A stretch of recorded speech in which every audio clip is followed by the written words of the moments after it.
join us. I think we have roughly around 60 folks All already. right, that's a good crowd. It's only a Yeah, minute, less than a minute. yeah. Yeah. Very excited. Shall we kick it off? Yes, sir. Cool. Yes. All Let's right. go. Wonderful. Hello, everyone. Good afternoon, good evening, whichever part of the world you guys are in. Welcome to a brand new episode of Recruiters on Record. This is our attempt at sort of cutting the fluff and going deep on frameworks, models, and advice recruiters like us need to sort of grow in our career and become the best at what we do. That is nothing but recruiting. So this is our second episode, and in this episode of Recruiters on Record, we're going to focus on a very important topic that's mostly around how do we sort of climb the career ladder as a recruiter, which has been an ever-grown question for many people for ages, right? So, and to do this, we have a very, very special person to help us lead the session.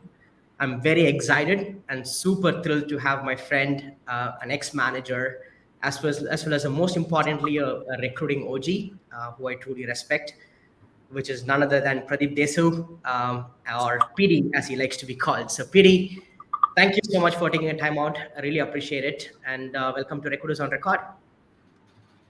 Very, very excited to be sharing the virtual dais with you, Achu.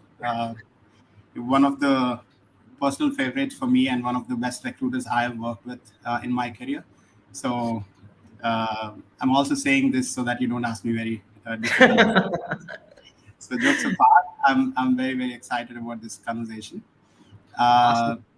do you suggest I do like a quick intro of myself by sharing my screen, Achu? Are you okay Yeah, with that? sure, PD. I think we can start there. But let me just give them all a quick rundown. I'm sure everyone, most of the folks in the room knows who PD is in one form or other. But for someone who don't know, who are getting to know PD for the first time, PD has started his career as a support person and then moved into recruiting by choice or by chance. We'll get to know shortly. And then sort of climbed the ladder really successfully across his tenures, and also had some very interesting needle moving career moments for him as well. So, Pradeep, probably you can take it up, PD, from here. All right. I actually love to use a deck. Some of you may have attended my previous, webinar. So if it is a repetition, sorry about that. Can you see my screen? Can you see my screen, Achu? Not yet. Okay. Can Yeah, I can others? see it. All right. Okay. Can you see my screen now Yes. in It's the awesome. slide mode, like full clear, all clear? Yes. Yes. All right. Yeah. The reason why I choose to introduce myself with help of a slide, I think like a picture, is much more clear than me just trying to explain who I am and what my background is. So I actually use this for all my introductions at a recruiter phone screen stage with candidates. If I am meeting a new leader, and at least 90% of the time they were very, very pleasantly surprised, a lot of good things to say about this way of introduction. So I thought this could be a good tip as well for the group. Anyway, that's me, Pradeep. This is my son, who now is 9 years old. It's a 5-year-old picture. I wanted to spend some time talking a bit about my background, and I know that today's subject is about climbing the ladder as a recruiter. So I wanted to give a visual picture of how I started my career and what happened, what are some of the decisions that I've made in my career. And I started. Most of this is not on LinkedIn, so I'm going to share stuff that's not necessarily there online. So I started my career even before I graduated in engineering. So I joined Amazon as a call center executive. I remember, failing at least 70, 75 interviews before I got the job at Amazon as a call center executive. There are times where I would go into an interview, I would just basically freeze because I Yeah. couldn't even speak, right? So and and that happened way too often, but the shameless me just went to interviews again and again and again, and like was able to crack an interview at Amazon as a call center executive. I did that job for about a few months. It kind of gave a fantastic experience about how corporate life looks like.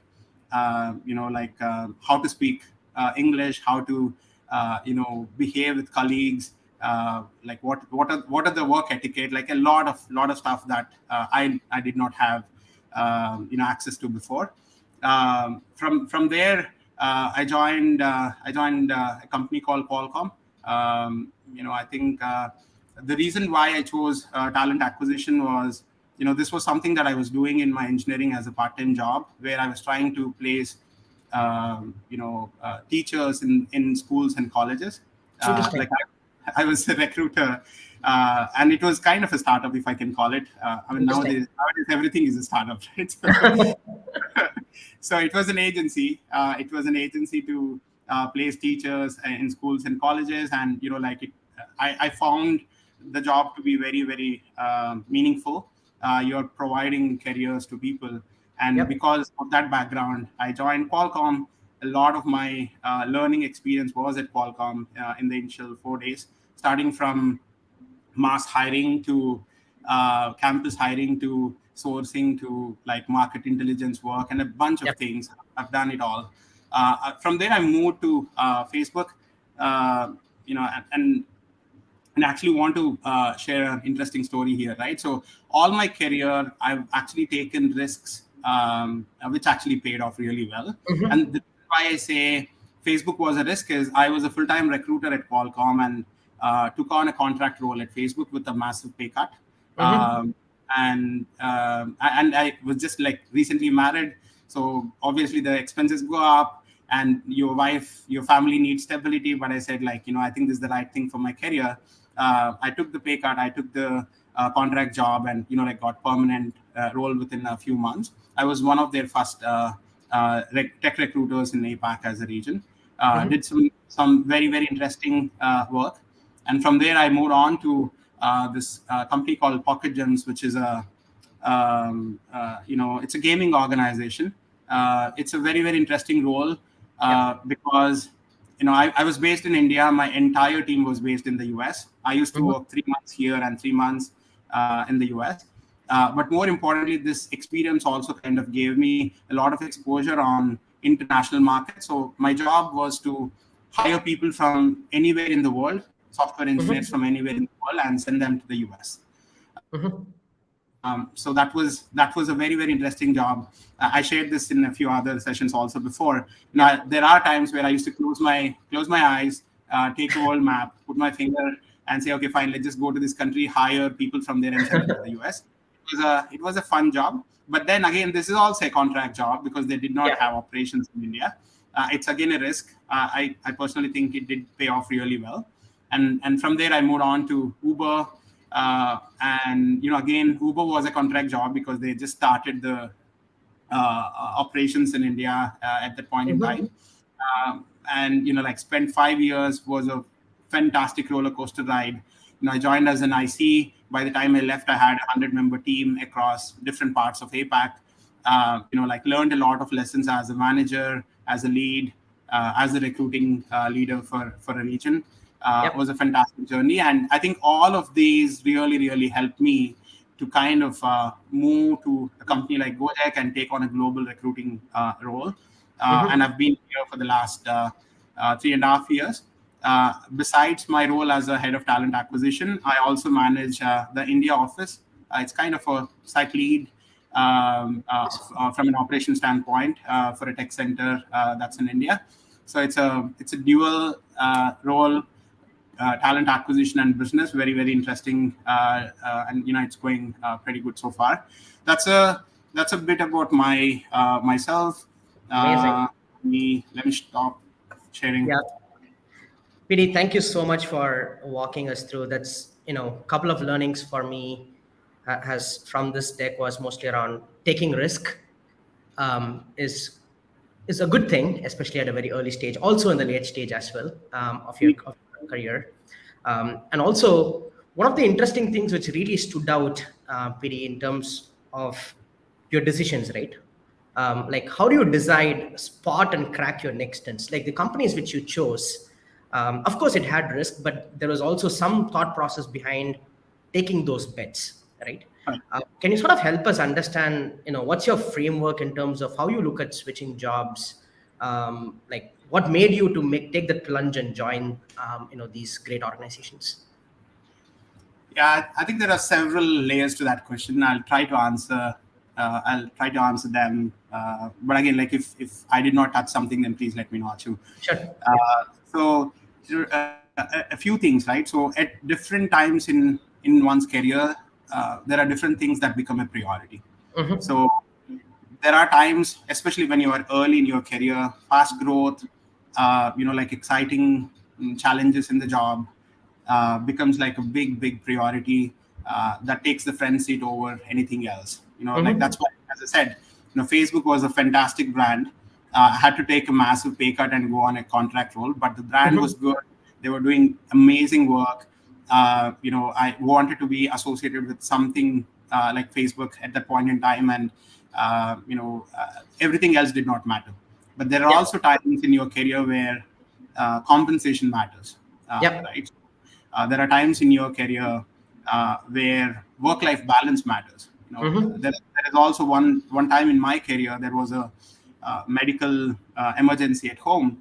I basically said I just need a 9 to 5 job for the Yep. next 1 year because I want to take care of the family. So at different times in your career, different things kind of become priority. Mm-hmm. But for me, I think um, one thing that kind of stood constant in my career is you always, like very early in the career, I always had the thought, okay, this is my long-term career goal. I Mm-hmm. want to be so and so in my career, and I want to do so and so things in my career. And that was like a goal post. And every time there is an opportunity that comes my way, I would Mm-hmm. assess it, is this role aligned with my long-term career goal? Mm-hmm. I ask this again and again, and look at different aspects of the job, of the manager, of the company, of the challenges. And if the answer to most questions is a yes, then I know that this is a job that I definitely would like to. Interesting. Uh, uh, Over the last 7, 8 years, I think there's also one other thing that I generally do, right? So I write down on a piece of paper, like literally on a piece of paper, uh, Mm-hmm. like what are the good to haves in a job, what are the must to haves, and what are the absolutely not to have in the job. Like Yeah. example, uh, I don't want to ever work for an alcohol or a tobacco company. It's completely against my principles. Principles. Yeah. So anything, no matter what, they give the CHRO job, the CEO job, it's a no. It's a no, right? So I also do not want to work for managers who have spent most of their career in sales background. Got it. Like we don't need to go into the details, but it's just a personal preference for me. Sure. So I write them down, like, okay, here Mm-hmm. is absolute no, and here are Mm-hmm. good to have, and here are must to have. And whenever, and I think this happens to most people, Achu, to you and to Yeah. everyone else on the call also, right? Like you kind of get opportunities pretty much every week, every month. Like, Mm-hmm. there was a time, especially not so long ago, recruiters were bombarded with opportunities, right? Yep. So, uh, and like, how do you really assess that? So I use the framework, like I look at the piece of paper, I look at the opportunity, assess very objectively if this Mm-hmm. makes any sense to me or not. And Mm-hmm. the answer is yes to many, then yes, I talk to them. You probably don't have answers immediately whenever someone reach out to you, but you will Mm-hmm. find the answers in the interviews. You ask the right set of questions. Sometimes I think it's very important, which we kind of miss out. Yep. Like very excited about the opportunity, and you said like yes to everything, and then Yep. you kind of go into the organization, then you are like, oh my god, like where did I land myself, right? So I think having a framework like this and assessing and asking the right set of questions through the process really like help you make the right decision, and that has been my framework personally. Wonderful. Really, just a quick follow up on that, right? As you rightly mentioned, across our career, we are in different stages and paths. right? And let's say, let's probably take an example of a junior recruiter, like someone who is just entering into their recruiting career, right? They spent like 2 to 3 years. How would you recommend like an IC recruiter to think their career in terms of decades, not in months? How do you help? How should we as recruiters should forecast our career? Because human resource as a piece is very big, right? It's a large gamut. We have opportunities to tap into different areas of functions. So how should an individual assess, hey, these are the things which I like? Is there any sort of a thumb rule or a framework which you typically use? Like an example will be really helpful, PD. No, I think that's a great question, and I read this somewhere very recently, and I thought it's a very very apt thing. So days are always longer, but years are shorter, and Hmm. I think that's so true, right? So Yeah. like in your career, you always feel like, damn, like I mean, things are not going really well. I should Yeah. just make a switch. Or like you got some feedback from your peer or a manager or someone, you had a difficult day. The day Yep. or the week looks really, really long, but the years are really shorter. Like Yep. you think about what happened 3 years ago, 5 years ago, it just looks like a small event that you don't need to Hmm. like care about, right? So Hmm. always having that long term career view that I just spoke about, like what you Hmm. really want to achieve in your career. That Hmm. and like very early in your career, probably you don't know what you want to do. Also, Hmm. like like when I was a recruiter, my goal was let's move to the US, Hmm. and just basically hire people in the US. That was the only goal. Yeah. It never happened in my career personally, but that was a very short term thinking. But those are the data points that I had at that point in time.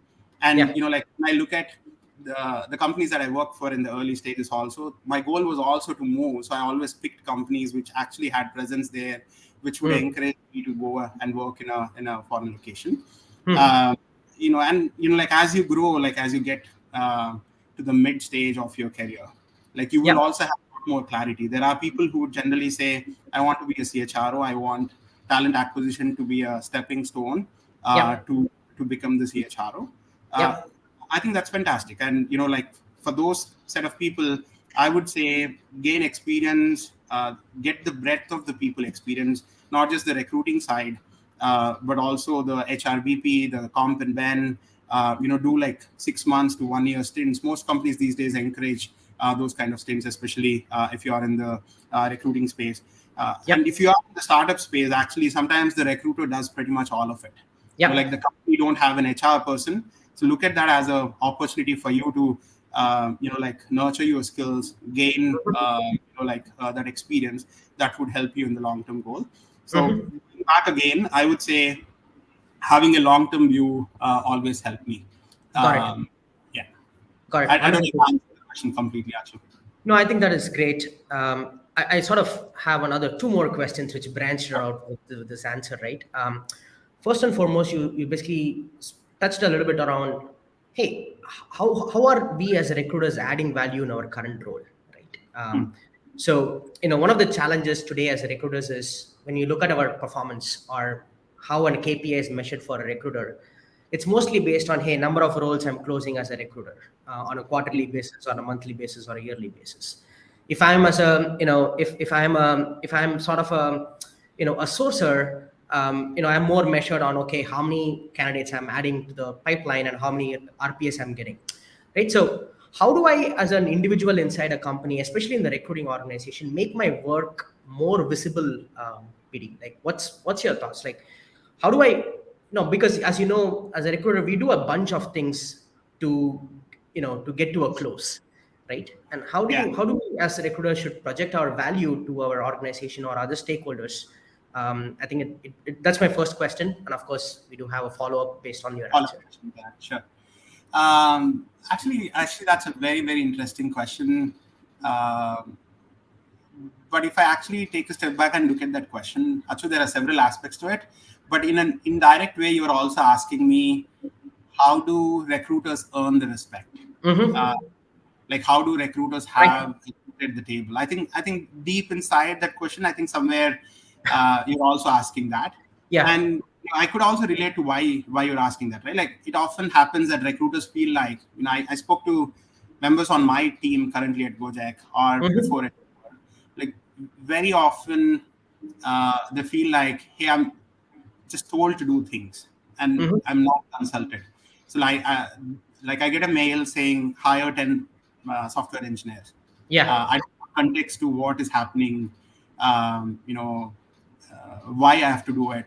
Why am I not involved in the org design conversation or the leveling conversation, or like what is the impact that the job that I'm going to have? I think this is a question most recruiters generally have, and I understand why the question kind of came up. And I don't necessarily think there is one answer to it, but here are a Mm-hmm. few things that I did in my career, and I thought that really worked.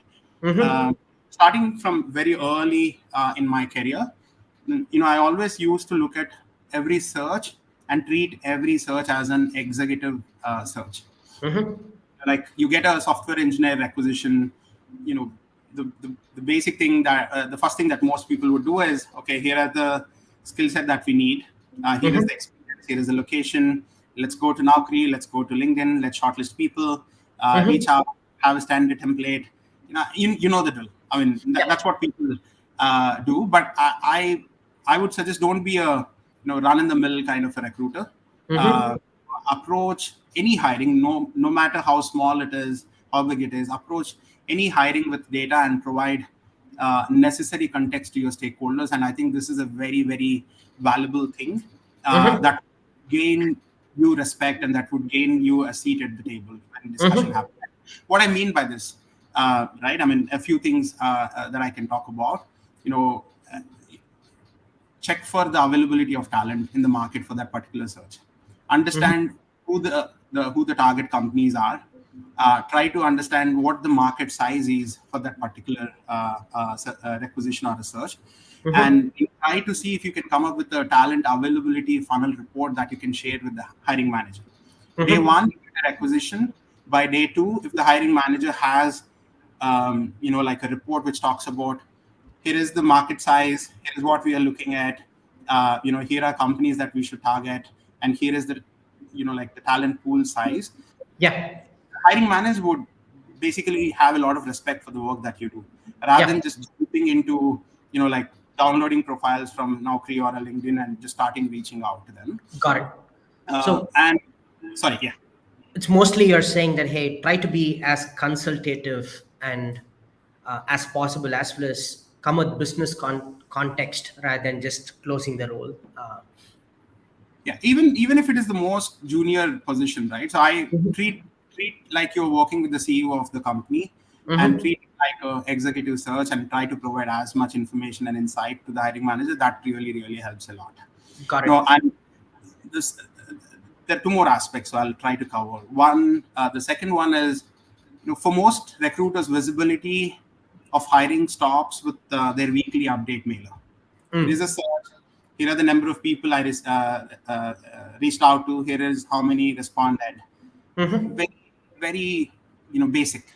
Yeah. But what makes you stand out, besides all the update that you give, I think adding that extra like layer of information on how much effort you have put and what are Mm. things that you're considering, right? So like the talent availability report is a good thing to add, which talks about the effort that you've put in. Mhm. Talk about the diversity of talent pool and the effort that you are putting in that search to bring in more diverse talent. I Mhm. think those kind of things really help. Now, I Mhm. want to actually quote an example that I of a few things that I did in early in my career, right? So, market intelligence is a very commonly used word by me in the Yeah. early stages of my career.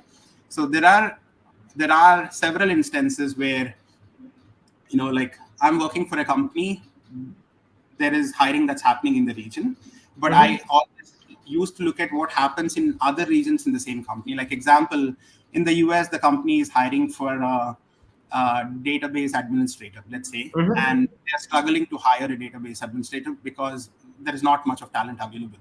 So what Mhm. I used to do, I used to get a gist of what requisitions are there in the US, in the Europe. I Mhm. would see if there is availability of talent in the region, which is basically Asia, and Mm-hmm. talk about, okay, here is how many people you have. If you want to move the search from US to India, here Got is it. how much time you would save. Here is how much cost you would save. Mm. And here is what your competitors are doing. Like, maybe your Mm. competitor already is hiring for similar roles because they could not find for Mm. something similar in the region. I think Mm. providing that market research Mm. kind of really helped me become a thought partner to them and not just a recruiter for them. And this is like Wonderful. very, very early in the career. So Wonderful. yeah, it all depends on like how much of an effort you put it and how do you actually project the effort. Yeah. Yeah. Got it. Amazing. I think super powerful, PD. So how do we make recruiting, or how a recruiter should sort of act like a thought partner rather than an executor? And how do we do that is sort of making sure we capture all the business metrics, availability of talent pool, and consolidating the data and talking to the hiring manager and saying, hey, this is going to be the turnaround time, and projecting them. Okay, wonderful, very Yeah. helpful. Sorry, I also want to add one more important thing that I think I kept giving a lot of examples just based on talent and recruiter perspective. But if you Mm. also want to put a business perspective hat and do things, there's one other example that I would like to quote, and this was at Uber in the very Mm-hmm. early. Uber was in this like super fast track growth. Uh, Mm-hmm. like every other hiring manager used to come to me and say, "Hey, I need a operations manager, I need a marketing manager for the city." Yeah. So it was all super random, Mm-hmm. and like I took a step back and basically worked with the finance team and said, "Hey, if Mm-hmm. your city achieves certain P&L, Mm-hmm. you could hire X number of people." We Got it. came up with an Excel sheet or a formula. Interesting. Basically took that to the business leader and said, like, hey, you're getting all these random requests. You're Mm-hmm. approving everything because we are in this hyper growth mode. But I mean, Yeah. like, if you go higher, then we will have to fire them at some point in time. Here is a framework that you could use. You could partner with finance. You could partner with other functions, and like be a value add to the business, and they would also respect you for that. Interesting. Interesting. Awesome. And as recruiters do this, PD, one thing which you mentioned was, hey, I performed these activities, thereby I ended up becoming a thought partner. And of course, I'm sure within all the, because I've seen your growth at Uber personally, because I worked with you very closely there. Um, I'm sure a lot of organizations will also approach you by saying, hey, why don't you take up this additional responsibilities, or why don't you look at this interesting opportunity within the company, right? Now, going back to our previous question on how do we sort of look at opportunities both internally as well as externally, PD, right? Of course, when we look for opportunities outside, there is always a risk, because we have to start from zero. However big you are in terms of your career, you need to always start from zero. Internally, you have some cushion and you also have some credibility built. So how do you sort of look at opportunities, internal opportunities and external opportunities, for recruiters?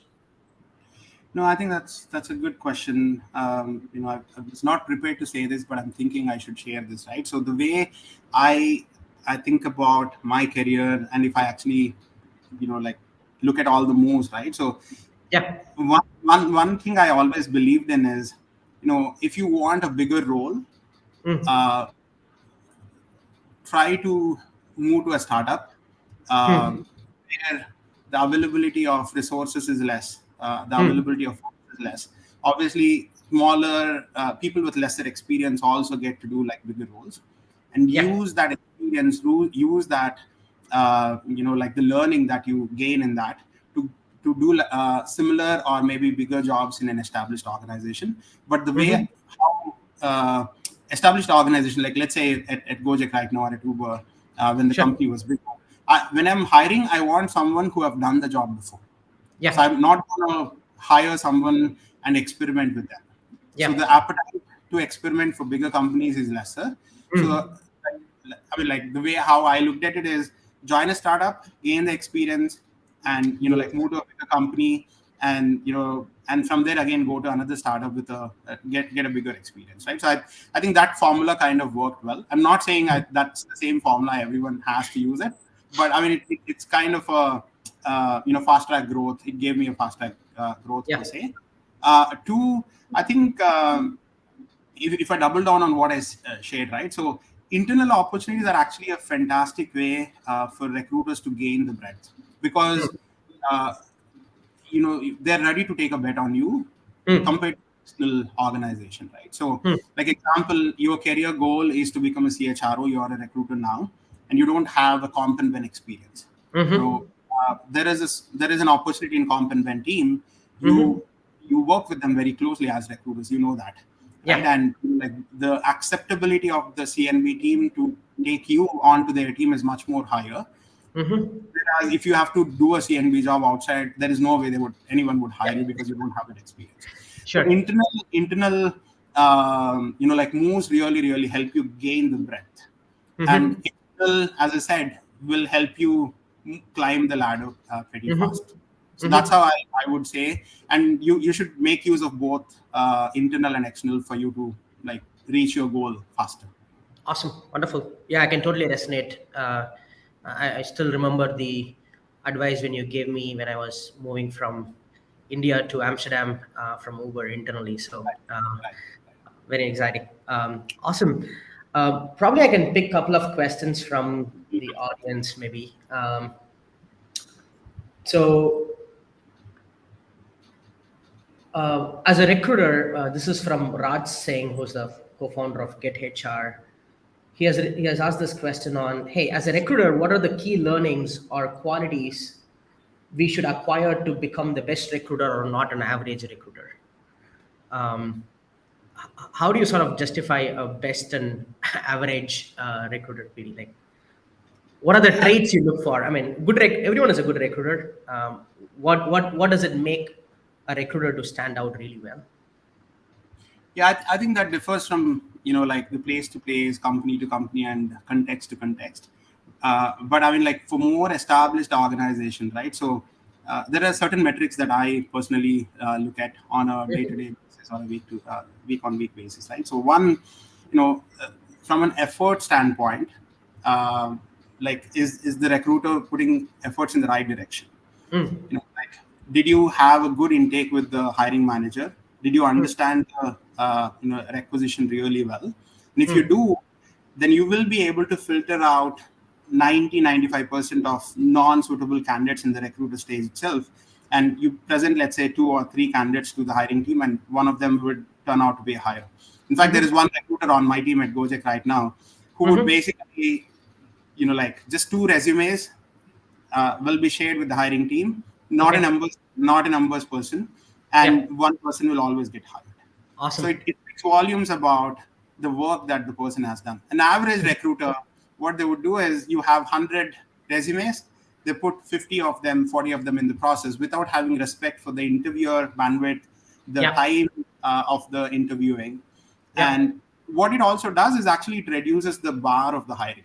Yeah. When you see several average candidates, Mhm, then you tend to think that okay, this is the availability of the talent in the market, and mhm, you settle for someone average. But if you mhm. really see like 3 or 4 quality candidates, then you make a much more better decision for the company in terms of the quality of talent that you're bringing on board. Mhm. That's one very key metric that I look at. And then Interesting. the second one is an experience part. Mhm, And again, this is very common practice for most companies, but people don't necessarily pay a lot of attention, right? So, mhm, how quick do you complete the life cycle? mhm. A lot of recruiters, like I do consulting work with some companies, and like everyone talk about this fancy projects, like fancy thing, but then they don't get back to the candidate on time. Yeah. So like you yourself have probably experienced, right? Like Yeah. you are in a process with a company, they took 4 weeks to come back to you on the status. Yeah. Like you may do all kinds of fancy things under the sun, but if you don't get back to the candidate on time, then that's of no use, Yeah. right? So I look at the experience of hiring manager and the candidate. I think very important metric. Most Got people it. kind of miss out on that. Yeah. Got it. Got it. Um, Wonderful. There's also another question from Sudhir. Sudhir is asking, Pradeep, can you help me with some traits which can help a recruiter go into a career ladder, and how can it via a self-evaluation? Um, Maybe how about we sort of couple this along with upskilling, PD, because self-evaluation and upskilling sort of go hand in hand in a way. Firstly, how do we self-evaluate our own performance? Another thing is, okay, now we have evaluated, of course we know a pocket of areas where we could improve within our own stream, but what else can I go and capture, right? What's your thoughts on that? Yeah, I think the learning is a very broad topic. I mean, there can be several things that you could do to upskill yourself, and again, like each one of the individual need to figure out what makes sense for them. And I'm going to talk about what made sense for me, Okay. and it may resonate with some of you, it may not resonate with some of you, but I'm going to talk about what I did. Right, so I always had a internal and external advisory board. Okay, Uh, interesting. like people that I would call as mentors, I would look up to them. Sometimes these could be your ex-managers. Yeah. Uh, for me, Aki Taha, Yeah. he was my manager at Uber, moved on to Netflix, moved on to do his own startup. We Yeah. always stay in touch. And Yeah. whenever I am in a dilemma, if whenever I need to have a brainstorming conversation or stuck on a topic, the first person I reach out to him. There are a few more people like that. Yeah. Have a sounding board for you internally and externally, and I think that experiential learning based Mm-hmm. on the that you get from them is very, very powerful for me. Mm-hmm. Uh, Two, I think subscribing to the right channels is a very important thing. Like now, like everyone has access to all the content out there in the Yeah. market, but subscribing to the right things makes increases your learning curve, improves your learning curve. Like I very early in my career, I don't know if any of you do it still. There's this like website called ere.net. Yeah. It's a very talent acquisition focused one. Yeah. Probably one or two articles a day. Yeah. I used to actually make a 365-day book of ERE. I Interesting. like, and then go through that when I'm in flight or when I have the free time. A very interesting thing that comes to my mind, right? So there is something called as people are talking about virtual reality, metaverse, Yeah. hiring in metaverse now. Uh, I remember this was like 11, 12 years back. There was a site called secondlife.com Okay. back then. Okay. And this was 15 years back, actually. Okay. And I was trying to hire people on secondlife.com, and that came to me because I was reading articles on ere.net. Got You it. try newer things, right? So Yeah. subscribing to like TechCrunch, understand who are the market leaders, what are they doing differently, who are the industry leaders, and subscribing to them, listen to their podcast. I think those are things that I personally do, which really help me be up to speed on what is happening in the market. Interesting. Interesting. So constant, constant learning, challenges status quo, and also being thoughtful around how to use when, because today everything is available in the wide open market. Right. The how to use when is going to be a pretty important one. Amazing. Um, Pity, we have a question from Khalid. What books or blogs do you suggest for people becoming first-time and acquisition managers to read? That's a good question. First-time manager. How was your experience? Yeah, maybe Pity, probably you can talk a little bit more about your own experience on moving from an IC track to a managerial track. What was your learning there? How do I have to become a manager to be successful in recruiting career, or like you know, I'll leave that open-ended question for you. All right. No, it brings a lot of memories if I talk about the transition from an IC to people Yeah, manager. Maybe you remember some of it, Achu, as well. yeah, I think it's a curve. No matter how prepared you are, no matter how well read you are, no matter how well mentored you are, you're going to go hmm, wrong when yeah, you are transitioning from an IC to manager. I always thought I was like one of the fantastic managers, and most of us think like that. And when I got my upward feedback scores, this was at Uber, I was shocked. I Yeah. was in tears. I was shocked. I was in denial. Like, I don't think this is the person I am. Like, why the hell did I get this scores, right? So Hmm. uh, then I took a step back. Uh, I think as managers, the mistake that we do is we think we own the people who report into us. Like, we Hmm. own the time, uh, like morning 9 to like 7 or 8, and you know, you basically set a standard, and you have a framework, and everyone has to fit into that framework. Yeah. And when they don't, then you start, like reacting differently to them. And I realized that's a big mistake, and that's not how people managers are supposed to be. And like, Yeah. you need to mold yourself to the working styles of each member on your team, and that's a Yeah. good manager, rather than asking everyone to accustom to your ways of working, right? So Yeah. anyway, I mean, and that was my Uber experience, or the first time people manager experience. I mean, I don't think anyone would believe it, but I never read a book. uh, Yeah. like, maybe one book I read, because I was forced to, because there was a leadership offsite. They said you have to read the book. There are going to be questions, and you have to present. So that was the only time I read a book. But I actually do a lot of short learnings, like blogs or podcasts or Hmm. YouTube videos, and those generally help. So I can probably maybe share like a list of things that I do. I can put it on a piece of paper and share it with Yeah. you. Are that can be shared with the group. Yeah. That'll be super helpful, Piri. Um, Another question from Akshaja, Mhm. where she's asking, hey, employees are so accustomed to working remotely that even though many offices operate in a hybrid or full-time work, most people don't want to work out of the office. How can we persuade people that change is inevitable? It's harder to hire. It gets harder to hire. Uh, I guess this is quite off topic from where we are discussing, but Piri, if you want to take it up, you can do that. I think it's a question all of us are struggling with Yeah, right now. I yeah, don't necessarily think there is a right answer. yeah, Uh, you know, and it differs from company to company, to be honest. So yeah. I don't know if I can answer that fully Yeah. right now. Okay. Oh, totally makes sense. Super. So Sharon asked this question saying, everyone speaks about how important it is to be a people charmer to climb up the corporate ladder, and that being good at your job only takes you so far. PD, what's your take on this? Yeah, I think the people charmer is a very um, I think that's misused, and taken out of context most of the time. So if I Hmm. do my work really well, and I present the work that I do, and I Hmm. become one of the favorite peoples for the leaders, Hmm. people could call it people charmer. Some Hmm. could some I would call it like, okay, this person has put in the right effort, has done the right things, and showcased the right data points to the leadership team, and obviously that person is a high performer.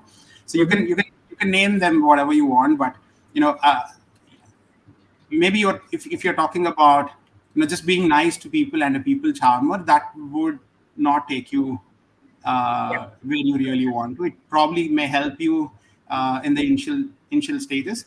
For everyone, how effective you are as an individual matters the most. I mean, no Hmm. organization is going to say, I like this person, no matter what he or she does, I'll just give the salary and the promotion and the bonus. It's not going to happen. It's just like a fantasy world. I don't necessarily think that happens in reality. It does help to some extent, maybe in some Yeah. places, but it's a very, very short term thing, and long run, it's not going to help. Yeah. It probably takes you to X, but not to the end Yeah, goal in terms of where yeah, you really want to be. yeah. Okay. Wonderful. Tejas has this question on how to convince candidates who doesn't want to work in startups or small scale companies and want to work in corporate or big brands only. Pity, maybe we can take this. Um, how important is storytelling as a skill for a recruiter, right? Probably can you go a little bit more deeper on that because one, it doesn't really just start with convincing someone to interview, but also goes along the process, right? So Yeah, absolutely. I was actually about to say that, right? So yeah, again, like whether it is a startup or a corporate, you need to have a fantastic story to tell, and a very realistic story. I don't think we should, as a recruiter, sell something that's completely not true, yeah, because that's going to come back to you and it will bite you later. sure, And I've seen several experience on that. For me, storytelling is a very, very, very important aspect. And my personal style on the storytelling is not just talking about how big the company is, how much money they've raised. Those are kind of secondary to me. But for me, I talk about the people stories. I mm-hmm, take real examples that happen in the organization. mm-hmm, I like when I was at Uber. How Uber or the on-demand transportation helped single mothers who are working to go yeah, safely from point A to point B in the night, who are yeah, working in a call center, or how it helped older men or women who don't have children in the country yeah, to go from house to hospital. I think those are really, really powerful stories, yeah, and people often miss out on like focusing on these personal stories. The personal story could also be how someone in the company grew from X to Y in a short span of time, and yeah, how like every candidate have the opportunity of growing in a shorter span of time. I think those are more real ones that we need to focus on, rather than just talking about like we raised 1 billion, like yeah, we have 10,000 people, we have these yeah. benefits. Those are short lived ones. Yeah Sounds good. Awesome. yeah Um, Pretty a question from Charu. Would you recommend any certification program along with MBA to become like to restart the career, to grab attention and get the best opportunity? That's a great question because oftentimes, you know, there is no proper degree or education for recruiting, right? We all land up in one way or other. But to move the ladder, is it important to have um, these sort of certifications or some sort of a degree? I mean, yes and no, to be honest, right? So in my team, did I ever personally look at someone's education to say like, yeah, I want to work with this person? Not really. Yeah, But then as a recruiter, you have 1,000 resumes or 100 resumes in front of you, yeah, and when someone comes from an XLRI or a TIS or like an IIM or a premier school, then yes, the chances of you shortlisting the profile is higher. It may hmm, help you at a resume shortlist stage, and depending on the company. hmm, But beyond that, no matter you may be from Stanford, if you don't really do well in the job or in the interview, I don't think anyone would hire you just for the degree per se. yeah, And for me, I think this question I get very often, even in some mentoring sessions with like external folks. I would actually look at the peer learning sure, and what the peer group is if you are doing a certification course or a PG program. Like hmm, what's a peer group? I think more than what they teach you in the acads or the professor teach you, the peer learning is much more important. That hmm, helps you networking, that helps you to understand like different challenges that they may be facing, perspective that they bring in. I think that's much more important than anything else for me. yeah, awesome. Yeah. So that's great. I think that's a very well put answer, PD. I think self learning on the job is sort of very what do you say? It's probably better than getting an MBA because you can actually be on the ground and do the job and learn Do you more. have an MBA actually? Yeah, I do have an MBA. Thank you, PD. uh, All yeah, right. so I think that's a really good one. I mean, I just got my MBA because, as you rightly mentioned, it gives me some sort of an edge to be positioning myself better out of thousands and ten thousands of candidates in the market. I think that's my thought. But Yeah. to be honest, most of my learning came from working at the work rather than anything which I learned in the MBA. So Yeah. that's awesome. We had another question. We'll take this as the last one. Sure.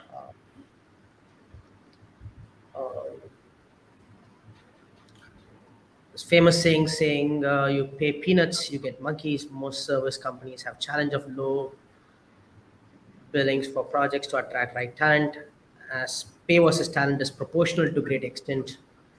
When hiring managers have less budget but want creamy talent, how do you handle these kind of conversations? Um, Again, slightly off topic from where we are, but Piri, if Yeah. you want to take it up, that'll be great as well.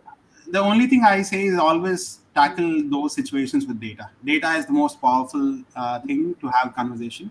If Yeah, you get the right piece of information and if you put it rightly to them. yeah, So, like if they want X, then look at the kind of compensation that's paid in the market. You yeah, you have more information than any of the Aons or Hewitts. They have like outdated information. As recruiters, you get that. Try yeah, to show the data and have a meaningful conversation versus just quoting like, yeah, this is what you're paying, so you get monkey. I mean, if you say they take it, you get offended. Yeah. that's a good one. Okay, awesome. Let me see if I can find some interesting questions here. Um, what are the odds of AI taking over TA/HR role? Uh, Eventually, apart from the fact there is no human touch involved, AI is just less look can manage, execute a large task to an extent. Example, ChatGPT 3 is low key scary considering what it is capable of doing. Piri, I know we had a huge debate on this, like, but again, I've, slightly off I've, topic on how do yeah, we keep up with new innovation in the market. Should exactly. Yeah, Exactly right. So again, like I have vested interest. I'm a recruiter, yeah, like at heart. So I don't necessarily think any tool could ever take over your job. yeah, But the right way to look at it is, whatever new tools that come your way, make use of them so that you can be much more productive. What could be done by you in 5 hours can be done in like 5 minutes or 10 minutes, maybe. I mean, just make use of that. yeah, I would never be threatened by a tool if I yeah, can add a lot of value on things that I shared. I don't think most tools can do it. yeah, Make use of the tool though, for sure. Yeah. yeah. Awesome, Yeah. wonderful. Piri, I'm sure you have a packed day ahead, but we really appreciate you taking the time out. We're running out of Thank you, sir. time. Would like to thank each one of you for showing up the session. And PD, as always, you've been super awesome, humble, and approachable with us. So thank you so much. Thank As you, PD mentioned, everyone. Sorry. Go ahead, go Achu. ahead, PD, please. Go ahead. No, thank you for listening to me. I don't know if it was like helpful. If any one of you, like ever wants to have a chat, brainstorm about an idea or talk to me about a career situation or suggestion, I do this all the time. Very, very happy to chat to any one of you. Thank you for listening to me. And Achu, like you've been nice. Thank you for being nice. It was fantastic chatting with you. Thanks, man. Thank you, PD. You take care. Have a good day. Yeah. Thank you all. Bye.